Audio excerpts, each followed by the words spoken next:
training. It can feel like today there are so many different training courses and it is so essential for your garage workshop to succeed. But the truth is that the automotive aftermarket is changing along with the automotive market itself. There are many new technologies coming in, not least electric and ADAS. But also the tools that we use to diagnose and repair vehicles are changing too. So therefore, training is essential in today's market, especially if you want to make sure that you're servicing the latest cars and keeping up with customer requirements when they come in. But what are some best practices when it comes to training courses? Which ones do you need to attend? What options do you have? And should you be closing your garage for a day or losing a member of staff to make sure that training is completed? Today's world is basically just, or today's cars is basically just a computer on wheels. So if you're not really a tech nerd, which very few people are, you're really going to have to attend training classes, and we're advocating for it, not because we do it or I do it for a living, so to speak. I advocate for it because this is the way to learn how things move. And it's also a way to understand how we think from a manufacturing side, or Toyota, or Mercedes, or Denso, or whoever.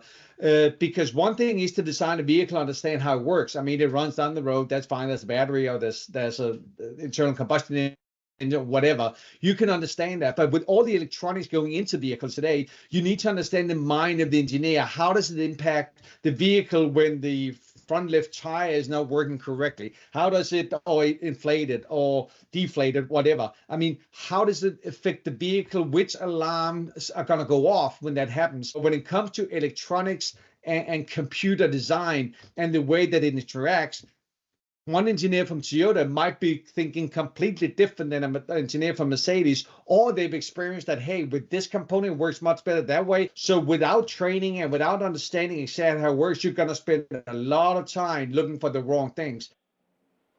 More complex diesels, electric vehicles, even hydrogen, and let's not forget ADAS.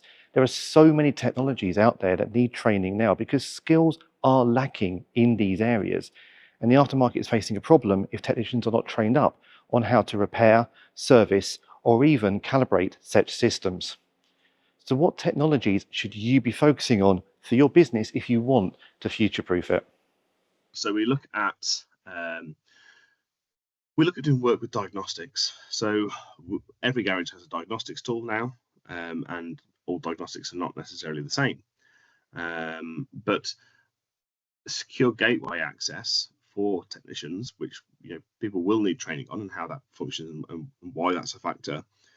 If they don't have an awareness of it, or they're not trained on how to use their current diagnostics tool correctly, then that's going to become a real serious problem for them, because that's going to hit them when they've already taken a customer's vehicle in for repair and they're midway through a job, or they've ordered parts, or they've made a promise to a customer and they can't achieve that promise to the customer because they don't have secure gateway functionality, because basically computer says no.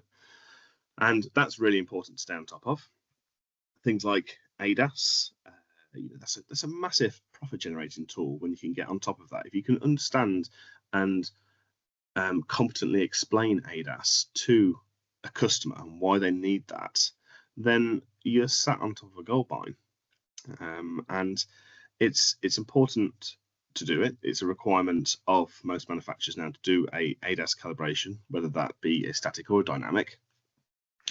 And having technicians understand that without just shipping the vehicle out the door without doing one is incredibly important. Alongside these new vehicle technologies are hundreds of components within the automotive aftermarket that we already know about. But even these are changing and developing based on new vehicle technologies. So how important is it for technicians to stay up to date, not just with new systems, but with existing component training as well? So, from my side, it's really important to keep up with new components and new systems that are coming out. You look at you can look at every engine component really, and there's new technology going into it all of the time. There's new ways of coding these things in with a diagnostic machine. from my side, you really need to keep on top of the components and the latest fitting information. It's not, you know, we can do training, that's absolutely fine, but also what you will find attached to these components is information. So, you know, the important thing for me would be that, you know, when you're fitting these components, just check for any information, any service information on it, before you start carrying out that repair. Otherwise, yes, there's a lot of cost involved when it goes wrong. Yeah, and we don't want that. You know, nobody wants that. There are, of course, two types of training course: in person and online. Now, online training has its benefits. You don't have to leave your workshop, and often you can do it at a time that suits you. But do you get as much information from an online course that you would from going and spending a day in a classroom with trainers helping you in person? Or is it best to mix things up and make sure that you can bring the best skills back to your business? It would be fair to expect a learner to retain about 30% of what they were taught during a one-day course, something like a week after that course. And, you know, when you're delivering training, you like to think that your learners are hanging on your every word and they're going to remember the whole lot. But the truth is, it just doesn't work like that. And sending someone on a training course is expensive.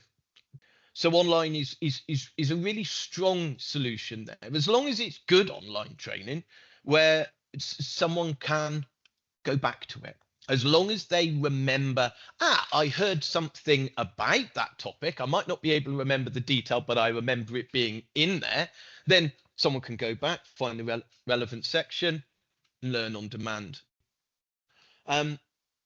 What quite a lot of organizations do is they use what's called guided learning hours, our online content, to cover off a great deal of those theoretical elements, a bit more than theoretical elements, but theoretical elements that would sort of kind of be covered in the classroom. And so that means that if the learner has gone through them and then comes to attend a training center event for, you know, potentially, let's call it one day, then they're able to focus on the bits that can't be delivered online in that one day, instead of potentially having them out of the workshop for 2 or 3 days. So it creates some really quite powerful commercial advantages to said organization.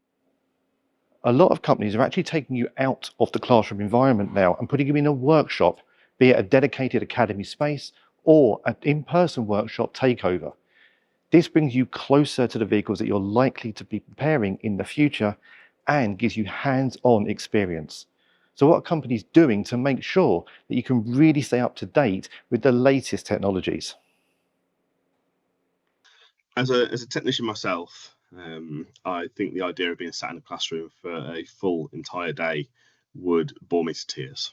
You know, I like to be up and about. My attention, I like to have it from different things throughout the day. And also, if I'm working on a vehicle system, I want it to be as part of the vehicle. I think you can really disassociate a system from a car if it's just laid out on a rig in front of you. Now, I know we have the hydrogen rig at the training centre, but all of the current vehicle systems that we are training on are part of the car. They're not already pre-stripped. There is an element of the car has to be stripped to get to access the part that they need to work on. And that adds the realism to the training too, because there's nothing worse than doing a bit of training and go, well, what am I actually going to take from this at all? Now, of course, whether you're in a classroom environment or online, you're going to be relying on the trainer to give you the latest information on technologies, tools, and more. But what levels of training are available to you, and how do these trainers know what they're talking about? Well, experience when you do training is the biggest part of what you do, to be honest, because I've been doing this for around 35 years now. Oh, 36 actually, only AC actually, and I keep learning. But the thing is that I benefit from what I learned 30 years ago from my dad and from the industry. So therefore, the experience that I have, I can definitely pull that out when we need to and reference to it when it was a much simpler world that we had. And I can still go back and say, okay, that's the way we designed compressors back then. This is where they do it now. What's good, what's bad. And it's not that my opinion matters, because it is what it is. I mean, a compressor is what a compressor is today. But I could definitely go back and say, okay, now they're using some of the things that we had back then. Once you start doing the training and then you start talking to people, you then realize actually what they're looking, what the questions that they're asking and what actually they're looking for in the training. So then you start to adapt the training as the product becomes, as we're selling more product and more product is being fitted, we then start to, we will see more areas that we can improve on with the training and the presentation. So yeah, it's forever evolving. Of course, learning skills is one thing, but being able to rely on a skilled workforce is quite another. And if you can't find skilled technicians in the UK, then you may have to look overseas to bring someone over who can benefit your business. Thankfully now there are services that can offer just that. But why should you be looking overseas to make sure that your business can still function when it comes to servicing modern vehicles? There's many benefits to this. Number one, you're getting a candidate who actually is coming to invest in his career in the automotive industry. They're coming from very decent organizations. We're working with technicians who are working in dealerships in UAE. They're working for government workshops. They've been trained. A lot of them are EV trained already. The UK industry has not invested like they should in the EV training. And believe it or not, in the UAE and Arab countries, there's many technicians who have gone through EV training, and those, with the help of the IMI, can be converted. They're assessed, their qualification there will be assessed, and it can be converted into a level 3 EV here. So you're getting a technician who is already trained up. Plus, the real advantage is our pool of technicians is so low in the UK, and we're just imagine you've got the access of the whole world to get a technician. It's like a child in a sweet shop, really. So in today's automotive aftermarket, training is essential. But you need to know what training you or your technicians want to complete in order to make sure that you're not wasting time, but you're also future-proofing your business and able to service your customers now or in the future. Plan your training requirements, plan your workload around training schemes and schedules, and you can benefit from new skills and keep your business growing for years to come.